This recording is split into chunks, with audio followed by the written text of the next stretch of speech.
One bomb, 2,000 pounds of steel and explosive force. Enough raw power to erase an entire building from existence. But the true secret wasn't what it destroyed. It was how it was built, layer by layer, until it became the most devastating conventional weapon of World War II. This is the inside story of the bomb that changed everything. A factory in Pennsylvania, 1943. Midnight. A cold wind sweeps across the blacked-out industrial district as the night shift arrives.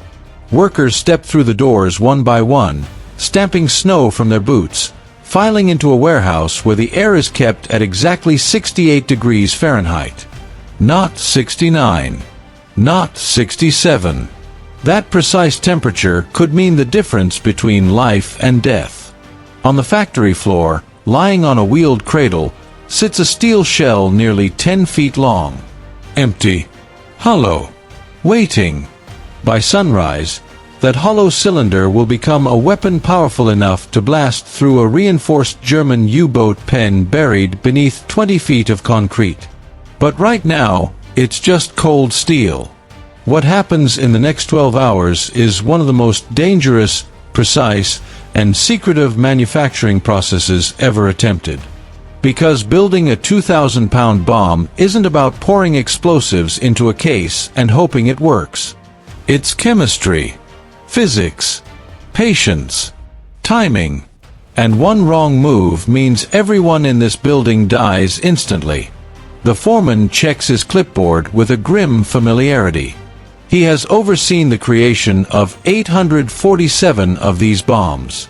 He has witnessed 3 fatal accidents. He has seen entire work shifts evacuated when a batch of explosive went unstable. He knows that what they are about to attempt is as close to controlled insanity as manufacturing gets. But there's a war on. Bombers need ordnance, and this factory will deliver, no matter the cost. The process begins with the casing. The steel shell isn't ordinary metal. It's a specialized alloy forged under extreme heat and pressure, engineered to survive a drop from 20,000 feet and the violent deceleration of impact. Too hard, and it shatters on contact. Too soft, and it fails to penetrate concrete.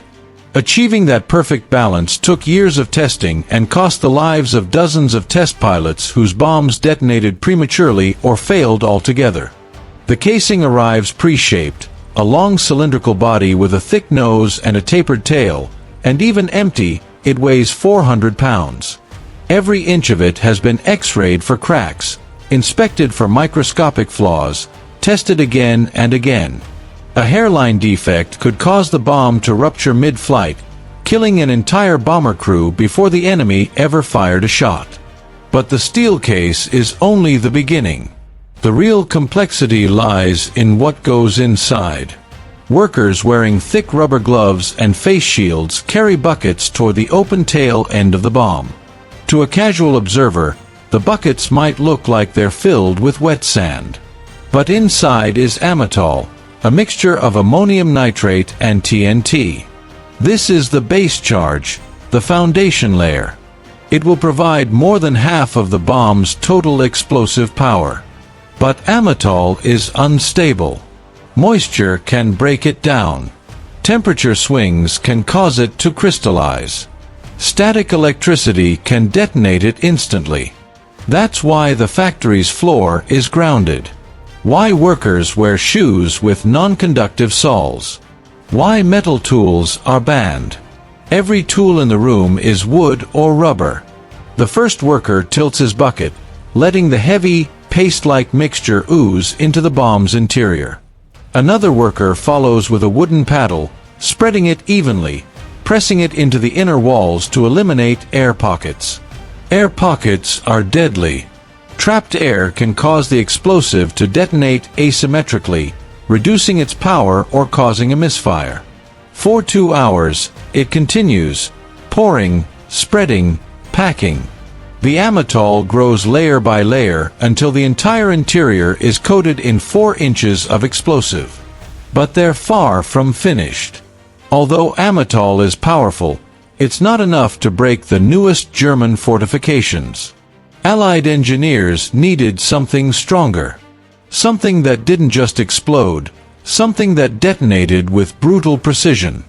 A supervisor wheels in a cart carrying metal cylinders marked with glaring red warning labels. Inside them is RDX, one of the most powerful explosives ever created, strong enough to rip through submarine pens and concrete bunkers. And dangerously sensitive. A hot day can make it spontaneously detonate. Even a spark can ignite it. Which is why the RDX is stored in a separate building half a mile away, why the factory temperature never wavers, and why only 2 workers are permitted near it at any time. When the dangerous cargo enters the room, everyone else steps back. The worker opens a cylinder, revealing a pale yellow powder that looks deceptively harmless. He mixes it with wax to reduce sensitivity, kneads it like dough, shapes it into a disc the size of a dinner plate. This disc is the bomb's heart. This RDX core will sit at the center of the Amatol. When triggered, it will release a shockwave traveling at 27,000 feet per second, so fast it compresses the surrounding Amatol into instantaneous detonation. The resulting blast is exponentially more powerful than either explosive alone. It's the secret behind the bomb's bunker-penetrating power. The worker lowers the RDX disc into the casing and checks its position 3 times. If it's even half an inch off center, the entire detonation will be uneven, and the bomb will lose half its penetrating force. Satisfied at last, he steps away. Now comes the fuse assembly, the part most people think is simple, yet is anything but. A bomb dropped from 4 miles up, hurtling downward at more than 300 miles per hour, can't simply explode on impact. It needs to know when to explode. Too early, and its energy is wasted in the air. Too late, and the blast is muffled underground. It needs precision, intelligence, timing. A fuse small enough to fit in your palm, but engineered like a Swiss watch. The fuse is installed in the bomb's nose. Inside it are gears, springs, a tiny propeller that spins as the bomb falls, a barometric sensor that reads air pressure, an impact pin, and a clockwork delay mechanism. The fuse won't arm until the bomb has dropped at least 500 feet, a vital safety feature for the aircrew. A technician threads it carefully into place. One cross-threaded turn and the bomb becomes a live, unstable device. Sweat beads on his forehead despite the cold air. When he finishes, he marks the casing with chalk. Another layer complete. But the weapon still lacks one final component, the arming wire. A thin cable hardly thicker than a guitar string. It connects the fuse to the bomb rack inside the aircraft. When the crew releases the bomb, its weight snaps the wire. Only then does the fuse begin arming. The wire must be strong enough to survive turbulence, yet weak enough to break cleanly at release. Engineers spent months determining the perfect tensile strength. Too weak, and the bomb arms while still aboard the aircraft. A nightmare scenario that happened more than once during early experiments.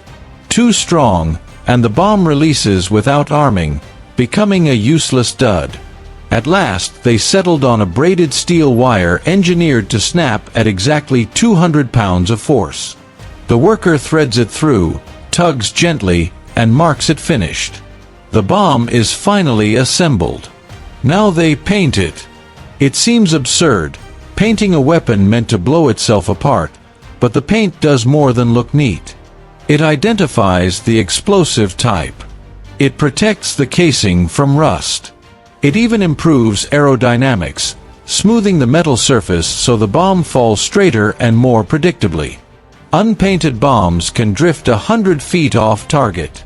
Painted ones hit with precision. After drying under heat lamps, The bomb gleams olive drab with yellow and gray bands. Ready for the final test. Before any batch leaves the factory, one bomb is chosen for the drop test. Workers call it the lottery. A crane lifts the bomb 50 feet into the air over a concrete pad. It drops. Best case, the casing survives intact. Middle case, it cracks, and the entire batch is scrapped.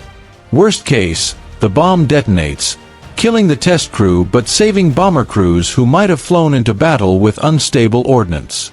Today's test is a success. The casing dents but does not rupture.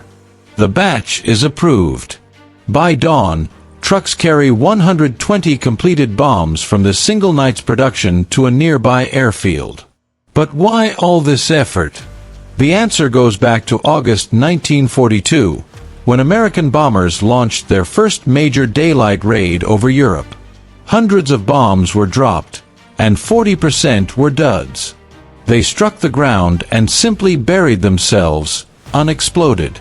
German engineers recovered dozens, analyzed them, and discovered the problem: air pockets inside the explosive. Poor packing. Rushed manufacturing. The failure was catastrophic. Allied command demanded immediate fixes. Factories slowed production, doubled inspections, added new testing, compressed Amatol with hydraulic presses, and redesigned fuse systems. Bomb output dropped by 30%, but reliability skyrocketed. The dud rate fell from 40% to 2%. America's bombs became the most dependable in the world. This brings us back to that factory in Pennsylvania. The bomb rolling out the door at dawn isn't just ordnance.